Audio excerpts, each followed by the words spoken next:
ભાવનગરથી હાલ મહત્વના અને મોટા સમાચાર સામે આવી રહ્યા છે, જેની અંતર્ગત ભાવનગરમાં પણ શાળાના શિક્ષકે ગેરહાજર હોવાનું સામે આવી રહ્યું છે।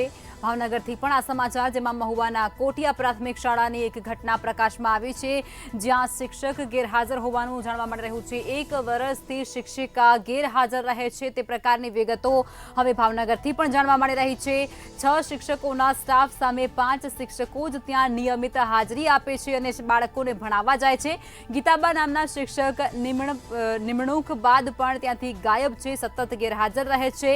1 વર્ષથી નોકરી પર હાજર નથી થયા તે પ્રકારની જાણકારી અત્યારે સામે આવી રહી છે। ત્યારે શિક્ષિકા વિરુદ્ધ આજ દિવસ સુધી કોઈ પણ પગલાં ત્યાંથી લેવામાં નથી આવ્યા તેવું પણ ત્યાંથી જાણવા મળી રહ્યું છે। ગીતાબા વિદેશમાં રહેતા હોવાની માહિતી પણ હવે બહાર આવી રહી છે।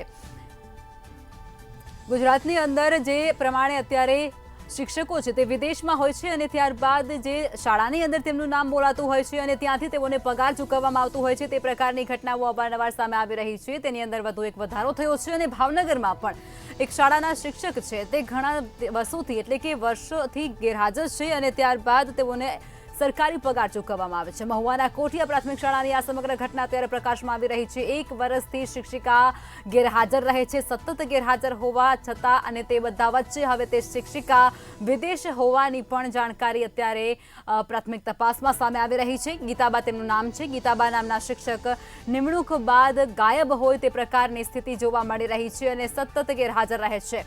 વધુ વિગતો અમારા સંવાદદાતા હિરેન ચૌહાણ ફોનલાઈન પર આપી રહ્યા છે।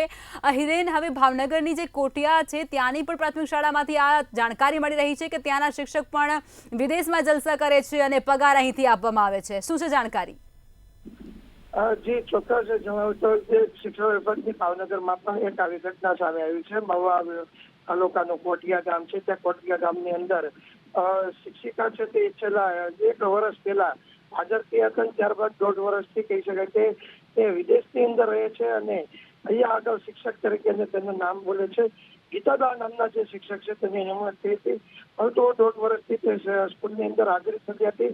105 બાળકોના ભવિષ્ય માટે શિક્ષણ બગડી રહ્યું છે, પરંતુ કોઈ ને કોઈ રીતના આ જે ઘટના છે તેને કોઈ પણ નજરઅંદાજ કરવામાં આવે છે। હાલ જે રીતના ઘટનાઓ સામે આવી છે ત્યારે ગામ લોકોએ પોતાના ગામની વ્યથા પણ મીડિયા સમક્ષ રજૂ કરી છે અને આ શિક્ષકને હટાવવામાં આવે અથવા તો બીજા શિક્ષકને મૂકવામાં આવે તે પણ માંગ ઉઠી છે। હિરેન, સતત 1 વર્ષથી આ શિક્ષિકા ગેરહાજર છે અને છતાં પણ કોઈ પ્રકારની કાર્યવાહી પણ તેના પર નથી થઈ, તે પણ એક મોટો સવાલ ઉભો થાય છે ને?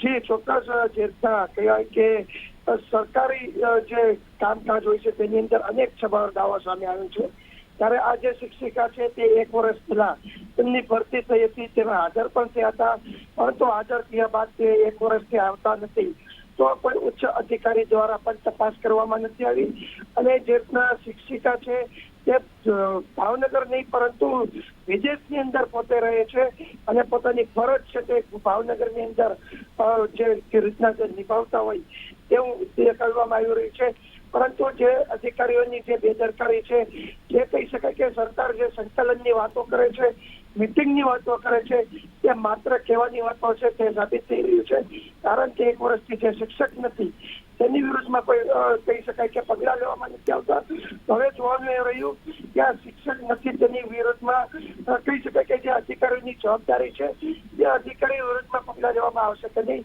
તે પણ જોવાનો વિષય છે। જી હિરેન, જાણકારી આપવા બદલ આપનો આભાર। તો ભાવનગરના કોટિયાની અંદર પણ શિક્ષિકા 1 વર્ષથી ગેરહાજર છે અને ત્યારબાદ તે વિદેશ હોય તે પ્રકારની વિગતો પણ જાણવા મળી રહી છે।